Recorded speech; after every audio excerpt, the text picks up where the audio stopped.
Welcome to the East County Sports Report. I'm Ramon Scott, and I'm joined by my partner, Dave Dickens of EastCountySports.com. Dave, joining us this week, one of the most explosive players over the last 2 weeks of the East County football season. Oh, you guys know him from the KUSI Play of the Week, one of the wackiest plays of the year. We'll talk about that in just a moment. And Clarence had a big touchdown, the one everybody's talking about, that was Play of the Week on KUSI. Dave, the Braves got some young, exciting talent.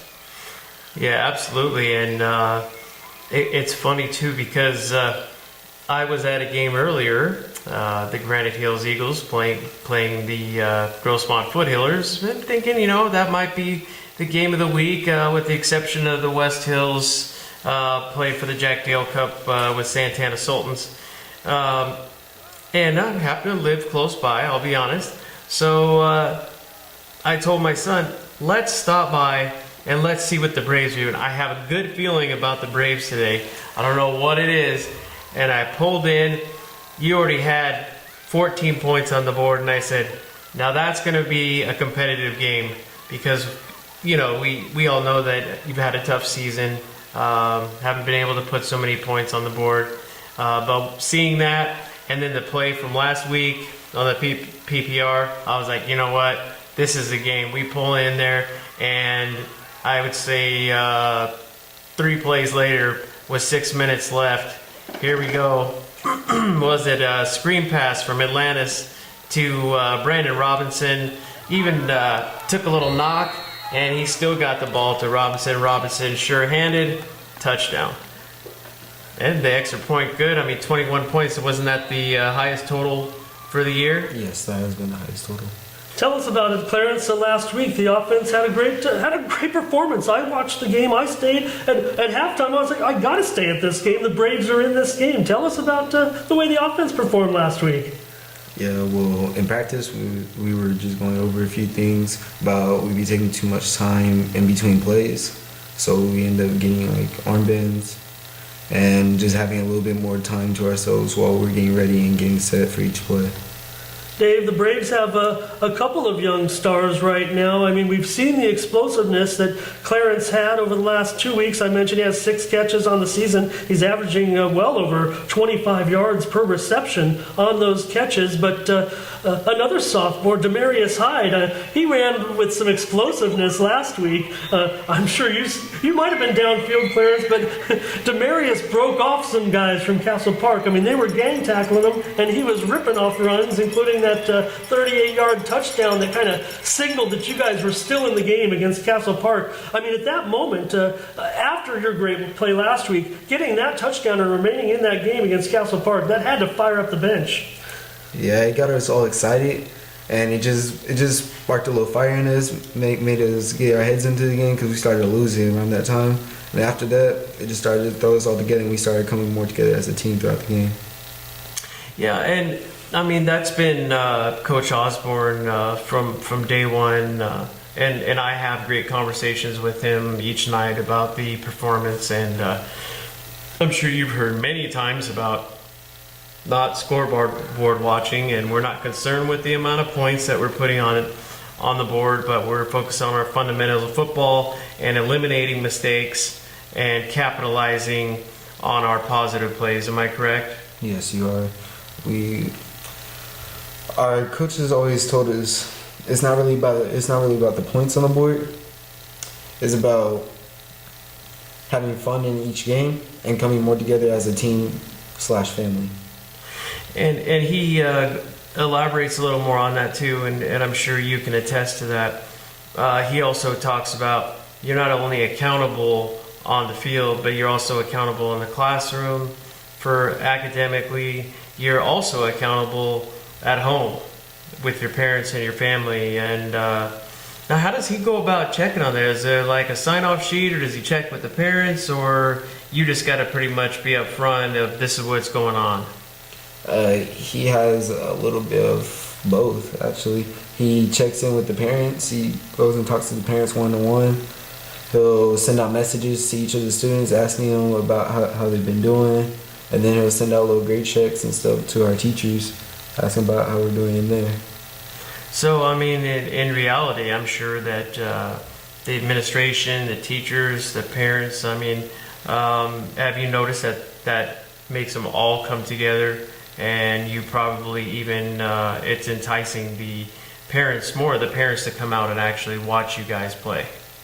Yeah, it's made the parents a little bit more enthusiastic in what we've been doing, because a lot of the parents were like tempted to the new coaching, but after the little bit of things that he's been doing, like checking in on us, it's made the parents more comfortable with him coaching us.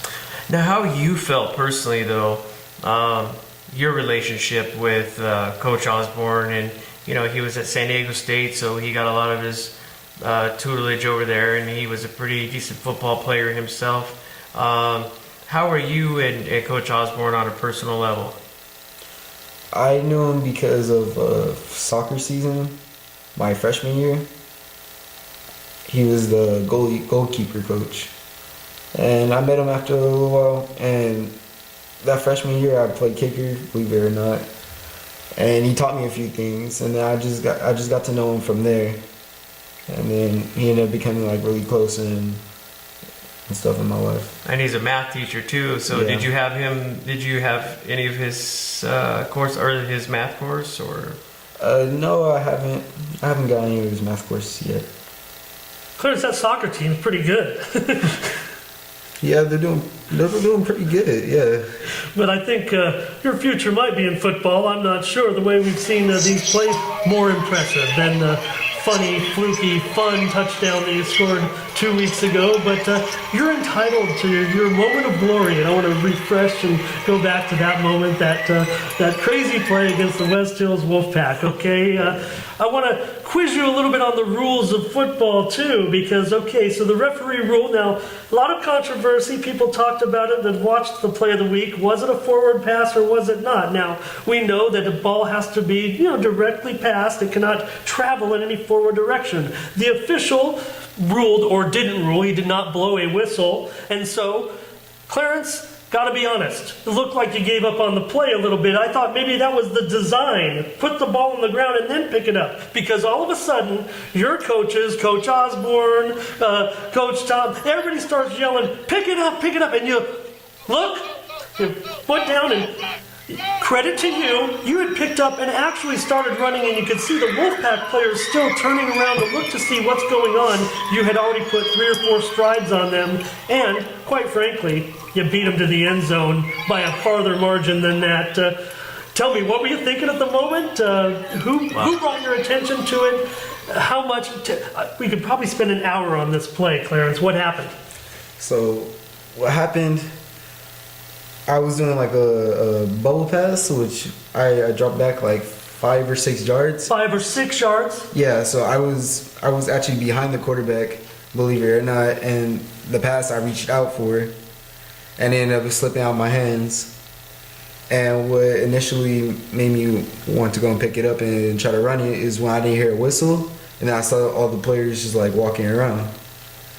So I went and picked it up. I just looked at the ref. I just looked at him for a second. He had the whistle in his mouth, and he didn't blow the whistle. He looked directly at me. So then I thought, wow, I could still run this. All right, I'm gonna make something out of this. I didn't initially think I was gonna score off of it. I was just thinking like, I'm gonna make some major yards off this. I picked up the ball. I started running, cut down the middle. Now I ended up beating everybody to the end zone. See, Dave, last week's play really showed his football acumen and his ability in his big play last week. But I think the awareness of that play, everyone just got a big kick out of it anyways. I mean, what can you say? Everyone was talking about it. The other 3 plays on that list were probably better football plays. This was just downright fun. Now, did you kind of... did you hear the coaches in the distance possibly, or were you? They were gesturing. Or were you more focused on what the referee was doing? And then once you saw that he hadn't blown the whistle, and you picked the ball up, did you actually go? Could you anticipate the cheering, and if you were doing the right thing? I mean, did the volume pick up? Did you start to hear people getting louder? Or were you just focused on, I have the ball and I'm going to try and score? I was more focused on I have the ball. I was trying to score because when I get on the football field, I start to zone out and I just start to focus really on what I have to do. Dave, interesting at that game last week, Clarence. I don't know if you noticed it. I mean, you're a Brave, and I have not seen as many Brave games of late. But I was really impressed by how loud the crowd got when the Braves were in that game early. It was a great crowd last week out at Elkhorn Valley for homecoming. You guys, these guys, they are diehard fans. I mean, they are standing by you. I mean, they are big-time support. Have you felt that from the crowd? Yeah, I have. Even though we had a pretty bad start, I felt like they just stuck with us, even though we weren't doing too well. They were still there to support us. And Ramon, you had been there for a longer period of time, but the timing I had, I don't know how lucky I was that way, but I was thankful for that. But the same thing, for the remainder of the game in the fourth quarter, for 6 minutes, that crowd was alive the whole time. Yep. He was talking about the running play and carrying tacklers, and I mean, I was there for that one too. That was a phenomenal play, and then again, Atlantis. But the crowd, I don't think they ever really turned the volume down. I mean, they were really excited to see you guys competing, so to speak, with Castle Park. And I think that when it was all said and done, I'm sure Castle Park didn't think of you as we just played the Braves. They probably felt, you know, we played a pretty competitive football game with a pretty talented football squad. Yeah, I feel like we had a slow start, and then the crowd just started picking it up because they started to see that we was more and more in the game. And then towards the end, on both sides of the ball, we just started getting more and more aggressive and more and more on our jobs. Yeah, and I think some of that, these sophomores are relying on some senior leadership that have. Why don't you tell us about your seniors? Particularly, I want to know about Atlanta Seduce, the quarterback, and also receiver Brandon Robinson, who Dave just had a great touchdown. I mean, these guys are partners of yours on the offense. Tell us about catching the passes from Atlantis.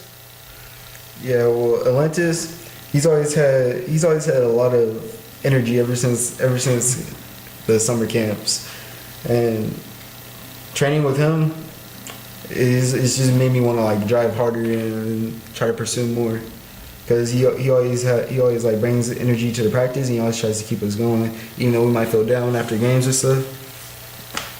He just kept us going. And how about with Brandon? Is that a fellow wide receiver, if you will? Look to him for some leadership, some education on running routes?